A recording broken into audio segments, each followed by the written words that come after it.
Oh, don't worry about Craig overloading Peter. It is you I am concerned about. Stay strong. Annika needs you now more than ever. First things first. Your family.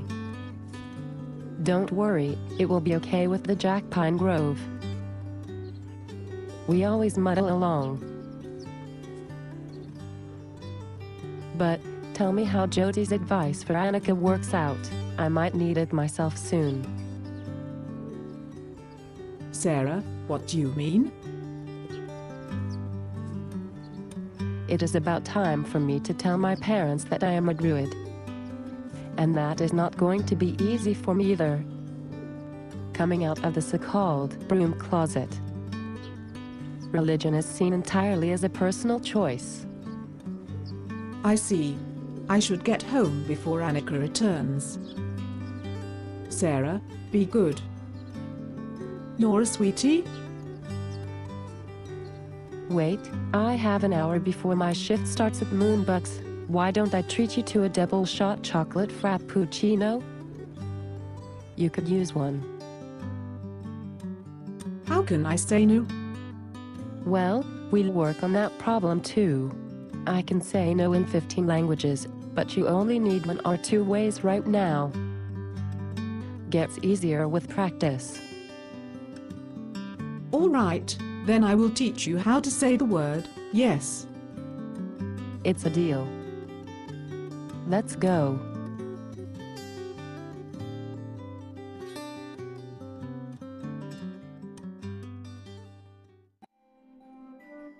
If Celtic materials are not so important for following Reformed Druidism, why didn't you tell me about that before I spent over a week in the library reading about the Celts? You didn't ask me if it was important. You only asked me to guide you, which I did. I led you to a lovely place. A mentor-student bond is a sacred obligation to me. It is my job to assist you.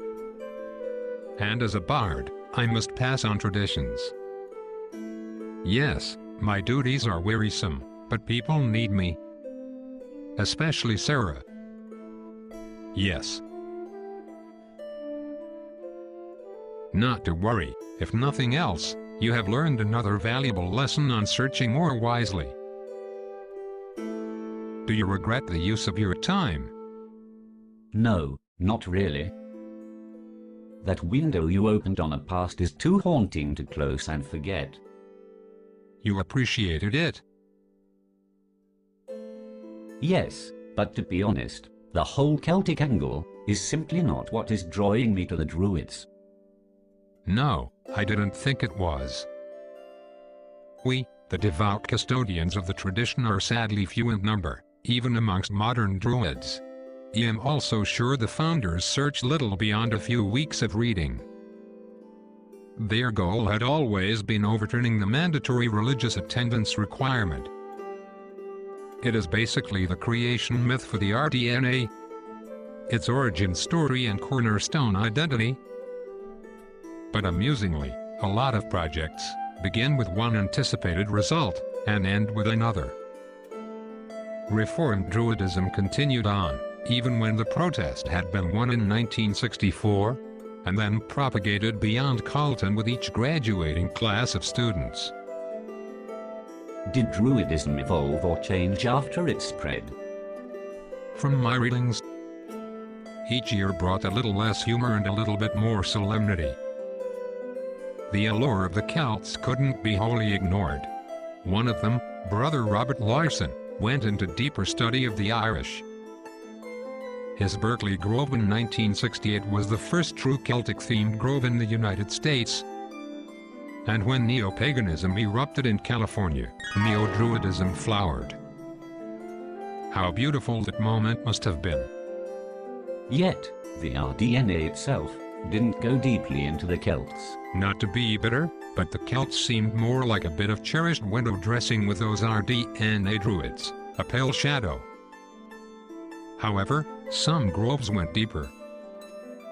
Yet, despite all the diversity and eclectic tendencies for all Reformed Druids, The Celts have deservedly been first among the sources that were usually drawn upon, probably due to the plentiful availability of material in the English language on the Irish and Welsh cultures, rather than true dedication to the beautiful cause. Not like in other Druid groups or the Reconstructionist movements. So why did you promote the Celts so hard to me? We all have a pathway into Druidism's forest. And this is the way that I am content with. If I tried to talk freedom, ecology, or celebration, my words would have fallen false on your ears. Besides, you are now empowered in ways most Reformed Druids are not. Do you mean? In a magical way? Actually, I meant in an informed way. Like it or not. If you call yourself a Druid, people will naturally ask you about Druids, whether they be Christian or pagan. The world was not a warm and cuddly place 2,000 years ago, and all religions have done things they are not proud of. If you cannot even field or counter some basic questions and misperceptions on the golden age of Druids, you look like an idiot rather quickly. I say, if you are going to flaunt the term Reformed Druid, then you better well know what you are in opposition to. The orthodoxy, the ancient. It will better define yourself, in effect, by knowing what you are not. I see it like how an informed Protestant must understand the Catholic history. It clarifies why things are such and such way, and not other ways. That makes some sense, I suppose. They told me that we don't follow some practices of the ancient Druids because we are in a modern age.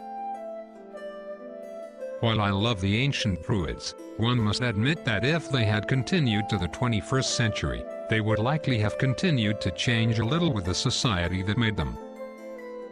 As Andrea can tell you, modern Hinduism is not really the same as the Hinduism of 2,000 years ago, nor has Christianity stood still. Druidism matters today. But one must not throw out the baby with the bathwater.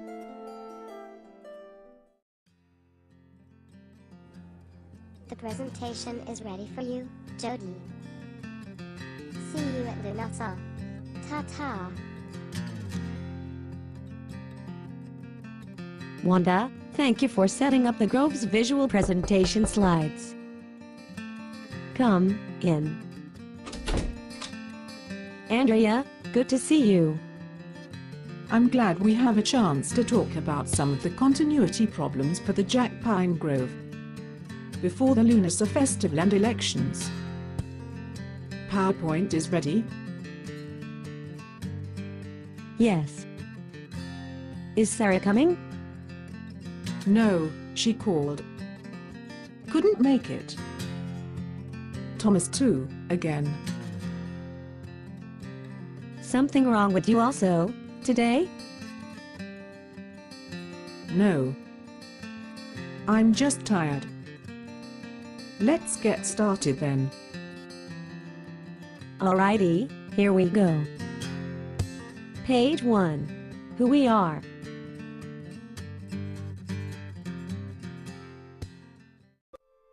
So I learned all this knowledge in order to not follow it. Not entirely, young disciple.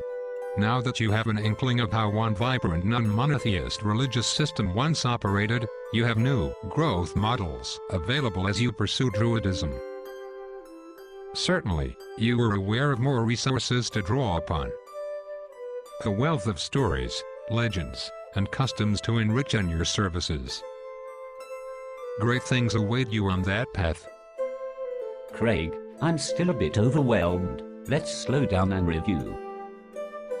Can you explain which Celtic elements are commonplace in the Reform?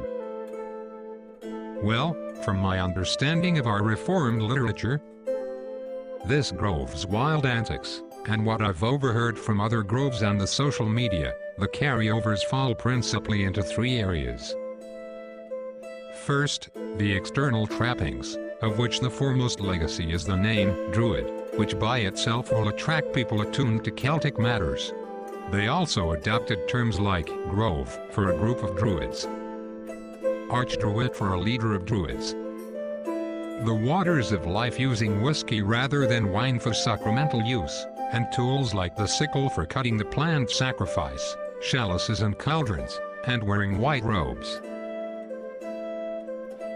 Yes, that much I have seen in pop culture references, and the cartoon series, Asterix. Yes.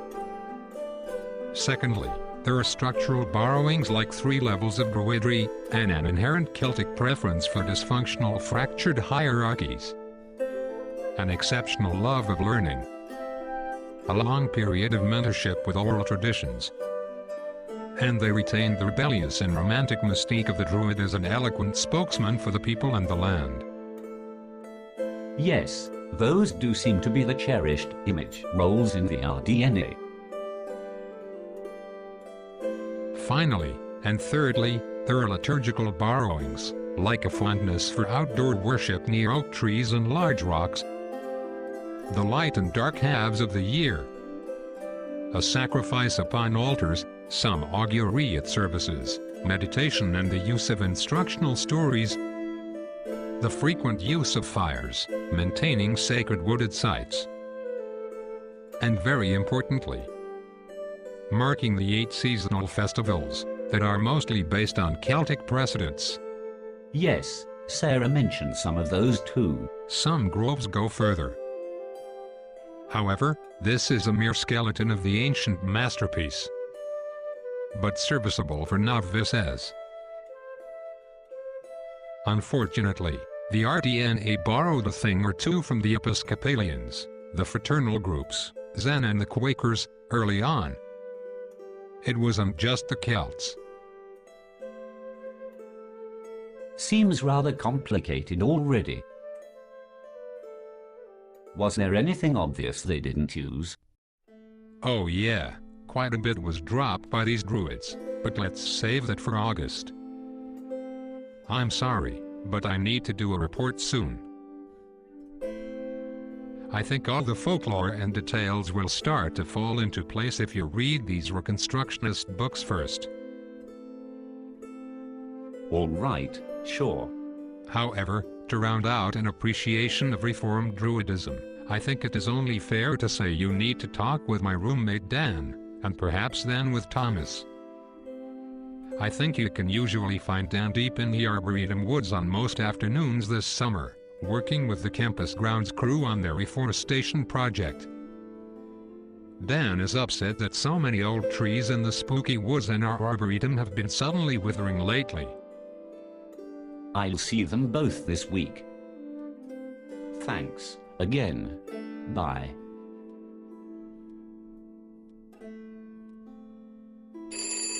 There it is.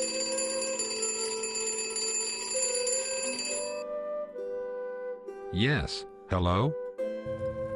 Craig, the rock of the coming new Druid order. Master.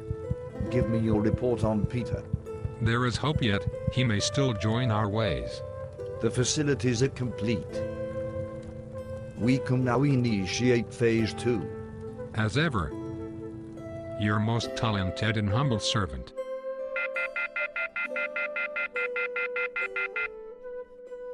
It will all come to pass, as it was foretold, and this time the Jackpine Grove will not stand in our way.